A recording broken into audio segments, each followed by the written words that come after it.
ও কিন্তু প্রত্যেকটা জেলখানাকেই আসলে আয়নাঘর বানিয়েছিল। কিশোর কিশোরী, তরুণ তরুণী, শিক্ষার্থীরা একেবারে সব ব্যক্তিগত চিন্তা চেতনার উপরে গিয়ে অকুতভয় হয়ে নিঃস্বার্থভাবে জীবন দেওয়ার জন্য প্রস্তুত না থাকত।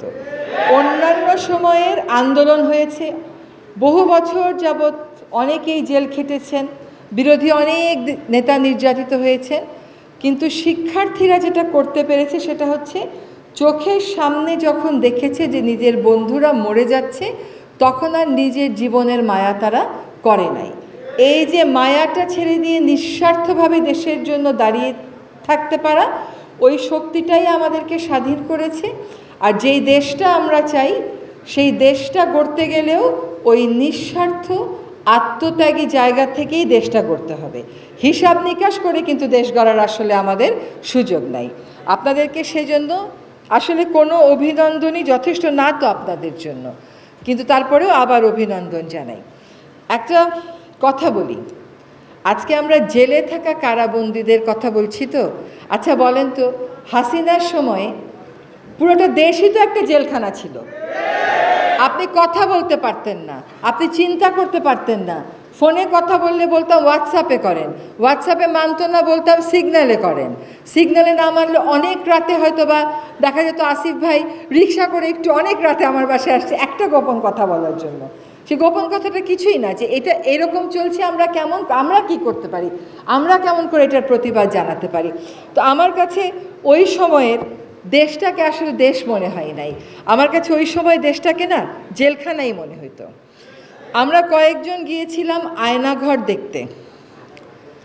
বিদেশে কিন্তু এরকম আয়নাঘরগুলোকে আপনি সাউথ আফ্রিকাতে গেলে দেখবেন, এমনকি আমেরিকাতেও আছে।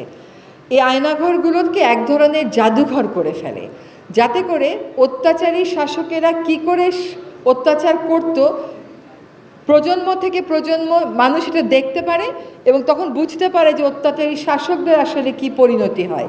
তো এই আয়নাঘরগুলো তো আমাদের সেই নিষ্ঠুর ইতিহাসের একটা অংশ।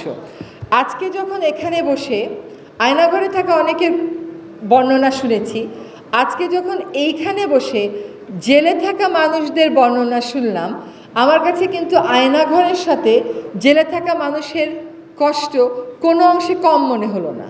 ও কিন্তু প্রত্যেকটা জেলখানাকেই আসলে আয়নাঘর বানিয়েছিল। হয়তো আয়নাঘরের জায়গা হচ্ছিল না, তাই জন্য জেলখানাগুলোকে সে আয়নাঘরের মতন করেই বানিয়েছে। আমরা এখানে আরেকটা গল্প বলি। একদিন মাঝরাতে ঘুম ভেঙেছে, দেখি নূর ভাই ফোন করতেছে। সে ফোন করছে, আমি ফোন ধরতে পারিনি, পরে সে একটা SMS দিল, আপা এইবার আমাকে এত মেরেছে, আমার ব্লিডিং বন্ধ হচ্ছে না, আমার মনে হচ্ছে এবার আমাকে মেরে ফেলার জন্যই আসলে তুলে নিয়েছে। এটা কিন্তু জুলাই মাসের কথা না, তারও অনেক আগে। প্রথমে তো ওকে মারতই। আর ওর নামটা আমার ফোনে সবসময় VP নূর নামে সেভ করা। আমার মনে হয় ও মন্ত্রী MP হলেও ওর কি সবাই VP নূর নামেই চিনবে, কারণ সেখানে সে আসলে একটা প্রতিবাদ সে যে করেছিল ওই সময় তার সেই কোটা আন্দোলনে, এবং পরবর্তী সময়ে তাকে কিন্তু কখনো মারের মুখে বা নির্যাতনের মুখে আমরা চুপ করে যেতে দেখি নাই। আমার মনে হয় যে এটাও অনেক মানুষকে সাহায্য করেছে, অনেক মানুষকে প্রেরণা জুগিয়েছে।